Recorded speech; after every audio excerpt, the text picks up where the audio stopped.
बिस्मिल्लाहिर्रहमानिर्रहीम। अस्सलामुअलैकुम friends, welcome to my channel cooking with Fatima.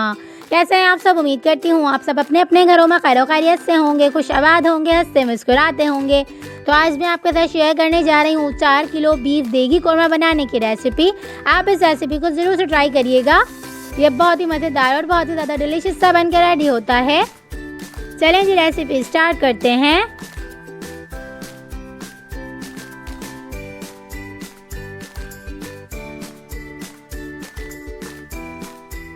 बिस्मिल्लाहिर्रहमानिर्रहीम। सबसे पहले हम आधा किलो के करीब दही ले लेंगे, अच्छी तरह से फेंटा हुआ।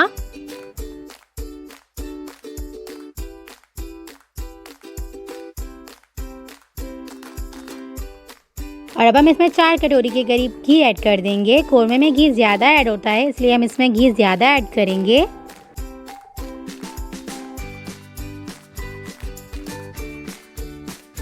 और इसे अच्छी तरह से मिक्स कर लेंगे।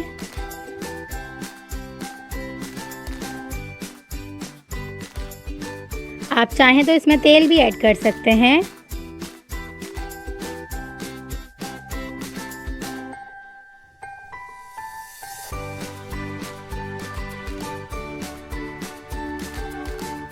थ्री टेबल स्पून लाल मिर्च पाउडर ले लेंगे।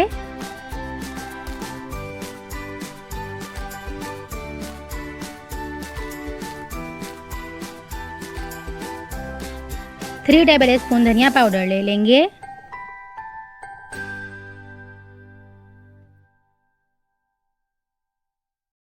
वन टेबल स्पून गरम मसाला पाउडर ले लेंगे।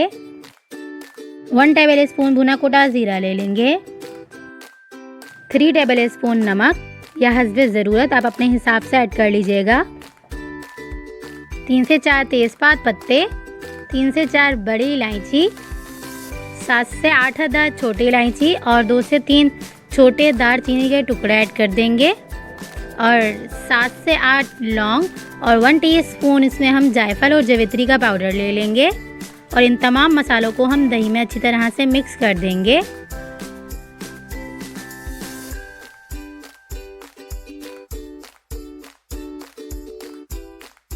और अब हम इसमें 4 किलो के करीब गोश्त ऐड कर देंगे। गोश्त की मैंने इस तरह से बड़ी बड़ी बोटियां करवा ली हैं, क्योंकि गलने के बाद बोटी छोटी हो जाती है। ये देखें जी, इस तरह से आप भी इस तरह से करवा लीजिएगा।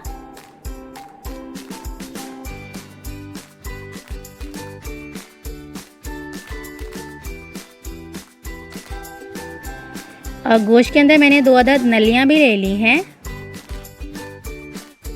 और अब हम गोश्त को दही में ऐड कर देंगे। और ये तमाम प्रोसेस मैंने फ्लेम ऑफ करके किया है, आप भी इसी तरह से कर लीजिएगा।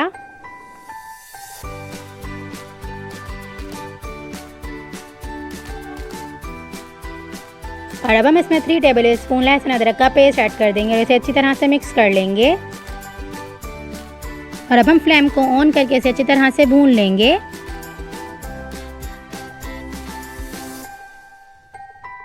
ये देखें जी, भूनने के बाद ये इस स्टेज पर आ जाएगा। तो अब हम इसमें तकरीबन भी 1.5 लीटर के करीब पानी ऐड कर देंगे और इसे ढक के तकरीबन भी 1.5 से 2 घंटे के लिए गलने के लिए छोड़ देंगे।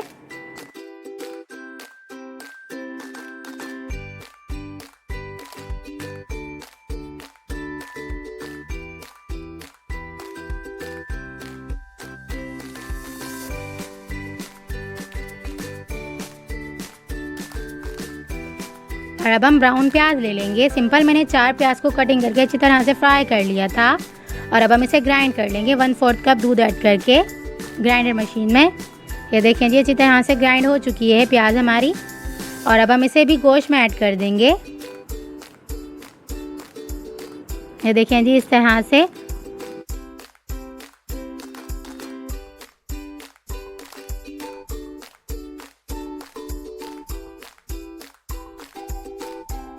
और अब हम इसे अच्छी तरह से मिक्स कर लेंगे और फिर दोबारा हम इसे तकरीबन भी आधा घंटा के लिए छोड़ देंगे। ये देखें जी, अभी इसमें पानी है, ये अच्छी तरह से खुश्क हो जाए।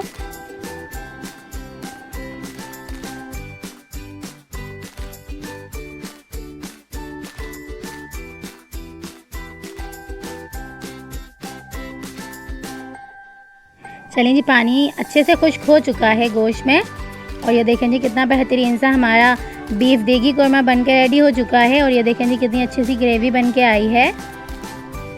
और कितनी अच्छा सा हमारा गोश्त गल के रेडी हो चुका है। ये देखें जी, मैं आपको चेक करवाती हूँ।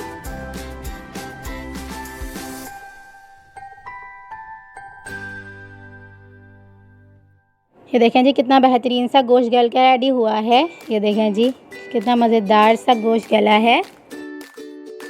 ये देखें जी, एक एक बोटी कितनी अच्छी तरह से गल चुकी है। और अब आप चाहें तो इस स्टेज पे 1 टेबल स्पून इसमें केवड़ा एसेंस ऐड कर सकते हैं खुशबू के लिए, लेकिन मुझे ज़रूरत महसूस नहीं हुई थी तो मैंने इसमें ऐड नहीं किया है। आप चाहें तो इस स्टेज पे इसमें 1 टेबल स्पून केवड़ा एसेंस ऐड कर सकते हैं। चलें जी, मज़ेदार सा बीफ देगी कौरमा हमारा बनकर रेडी हो चुका है। रेसिपी अच्छी लगी तो प्लीज़ मेरी रेसिपी को लाइक कर दीजिएगा, शेयर कर दीजिएगा और अच्छे अच्छे कमेंट करके ज़रूर से बताइएगा आपको ये रेसिपी कैसी लगी। चलें जी, मिलते हैं नेक्स्ट वीडियो में। जब तक अपना ख्याल रखिएगा, मुझे दुआओं में याद रखिएगा। मिलते हैं नेक्स्ट वीडियो में बहुत ही आसान, सिंपल और यूनिक सी रेसिपी के साथ। अल्लाह हाफिज़।